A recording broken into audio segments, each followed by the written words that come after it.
So I'm going to do this while I'm driving. This is just a quick review, thoughts and comments on this keypad. This is from Havit, the little 10 key model KB662. I got it off of Amazon, and there was a few odd reviews, like talking about how a couple of the keys didn't work, and small stuff like that. It's meant for Mac and iOS and Windows, but some of the complaints on the Amazon page said that the quick launch button for the calculator did not work, and also that the numeric lock feature did not work. But those two only didn't work if you were using it on iOS or Mac. Like, okay, maybe since that review came out, which was only a couple months ago, that they had done some software updates. And sure enough, I got mine in the mail, and numeric lock and the quick function for the calculator did not work. So I emailed the company and I'm like, hey, these features don't work. Is there a driver update somewhere that I can, get this fixed so I have full functionality on the keypad? The other thing is that according to the product review, or not product review, but the product description, is there's supposed to be a keycap and switch puller in the box for this keypad, and there's not. So when I emailed the company, I asked them about the keycap puller because it's listed on the product manual that's in the box, but it's not in the box. The only thing in the box is a keypad and the USB cable, which is a whole different thing I'll get to in a second. But they emailed me back and essentially told me that I have two dead keys on my keypad. I can't use them unless I use it on Windows. The Mac software is not fully compatible with that keypad, so I don't have a number lock, and I do not have a quick launch feature for my calculator, which sucks. And then they sent me a PDF of an updated copy of the instruction manual, our owner's manual, and the owner's manual the new version states it does not come with a keycap puller. Okay, well, it was a little weird because this is a optical switch keypad, not a mechanical, but an optical, but same principle, it's hot swappable. Why did you not include a keycap puller and a switch puller for your device? But also with that, when they email me back, they're like, well, I'm sorry you're not satisfied with your product. We can issue you a refund. I'm like, yeah, you can issue me a refund, but I'm going to go ahead and keep this because I can still use it at work and it allows me to do my job. I said, but I do have a couple things I'd like to say, and take these into consideration, and take it from there. Do whatever you want to with it. First thing is the USB cable. It sucks. It's basically feels like somebody took a shoelace. It's got a paracord wrap on it, and it essentially feels like a shoelace. But instead of having aglets on the end of it, they glued USB-C and USB-A ends onto this shoelace, and that's what it feels like. Like, you could tie it in knots and you can crunch it up in a ball. There's a lot of give to it. It's not a very high quality product, and I did not even attempt to use it when I got it out of the box. I saw that and I immediately threw it to the side, and my cats, I think, thought it was a play toy because they started going after it.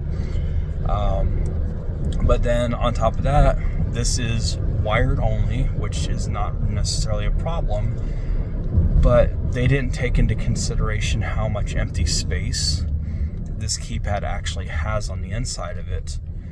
And they outfitted it with optical reds, which are fine and they sound good, but you start clacking away on it and you can hear it's hollow. It's not pingy, it's just hollow. And for my work environment, there's 3 of us in the office. That was not going to be acceptable. It's actually louder than my mechanical keyboard that I have. I got from Newfie, which is running Gateron low profile red switches right now. And this is running Gateron optical standard profile, high profile switches in this keypad. Totally different sound, and it was actually louder than my keyboard.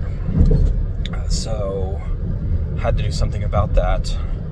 And I told them, I was like, look, this thing is very hollow sounding. I went out and bought some pour-on foam, got a sheet off of Amazon that was designed for 104 key layout, but could be cut down to something as small as a 65% layout. And I got that, took a section of it and put it in the bottom of the keypad, and the hollow sound more or less went away. The other problem, so there's USB, there's the sound of the keyboard because it's hollow. They don't tell you in the owner's manual or on the product description on Amazon which optical switches are actually in this keypad. By my best guessing, based on what I can find online, doing compare and contrast and all that, there are 2 versions of the Gateron optical switches. There's a Kilo Sierra 15 and a Kilo Sierra 22. The 22 is the newer model, and when you look at them side by side, they do look similar, but when you flip them over, the main stem, plastic stem on the bottom of it that goes into the PCB to help hold it in place, on the KS22 it looks like it's mostly round, and on the 15 it's almost an oval shape. It's like it's round with little cutouts on the side of it, and they don't tell you this. So there's been a few people who bought it who apparently already had KS22s or assumed they were KS22s and bought some, and they didn't fit. So I did a little bit of research when I bought it and figured out what the difference is as far as my understanding of it. Got some KS15s on the way because I'm going to swap them out I bought the Gateron Blues, Gateron Black, and Gateron Brown optical switches, which I didn't tell them that. That was just for you guys' information. Yeah, so they don't tell you in the owner's manual that it's a KS15, not a KS22 optical switch. They don't include the keycap puller and key switch puller in the box anymore. And I told them, I was like, I don't understand why, considering the fact that every other keyboard manufacturer who does mechanical or optical at this point pretty much includes one in a box. It's like a USB cable. They assume you don't have one, so they give you one. Or they think theirs is better than what you can get on the open market, so they include one that's branded or something, something that's functional. I had to get the one for my Newfie. I had to go dig that out to take off the keycaps and the key switches so that I can get the pour-on foam put into it. I told them the other thing is they might want to consider updating their software so that I have full functionality on my keypad when I use it on Mac and iOS, because right now I essentially have 2 dead keys, and which means I'm lacking functionality of 4 directions and the 4 directionals and the quick launch don't work. And there's also insert and delete and all that goes with number lock. So it's a bunch of shit that's not working on this keypad because those 2 buttons aren't working. Told them they should consider doing a software update or a newer version of this thing. The other thing is they might want to consider just maybe doing a new version where it's multi-mode, where they've got that big empty gap in the bottom. They can put a battery in it and make it wireless. They can do it where you can run it off a USB-C, or even potentially do something where they can put in like a Wi-Fi module. Right now, this thing is 100% wired. You can't do anything with it if it is unplugged. There's no on-off switch, no switching capability at all. You literally just plug it in and you go, which is convenient. But if you don't have full functionality or you're in a small space, having the ability to turn switches is helpful. So yeah, no USB cable, or no good USB cable, no keycap puller, no information regarding the types of switches, very hollow sounding that needed to be modified to make the sound better.